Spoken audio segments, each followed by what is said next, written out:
मी आज दाखवणार आहे शेवग्याच्या शेंगाची रस्सा पाणी भाजी दाखवणार आहे। शेवग्याच्या शेंगा आहेत मस्त फ्रेश, एक खोबरा आहे, लसूण आल्याचा तुकडा आहे, कोथिंबीर आहे, एक कांदा आहे। चला मी तुम्हाला दाखवते। अशा प्रकारे खोबरा आणि कांदा भाजून घेतला, याला मिक्सरला काढून पेस्ट करणार आहे।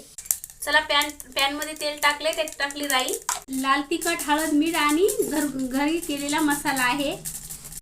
घेऊया मित्रांनो आपण सर्विस खोबरा, कांदा आणि याची पेस्ट बनवलेली आहे, अद्रक लसणाची, हे टाकून घेऊया। शेवग्याची शेंगाची रस्सा पाणी भाजी बघणार आहोत आपण। चला हे छान तेल सुटेपर्यंत आपण हलवून मस्त घेऊया, तेल सुटेपर्यंत। चला आपण शेंगा टाकून घेऊया।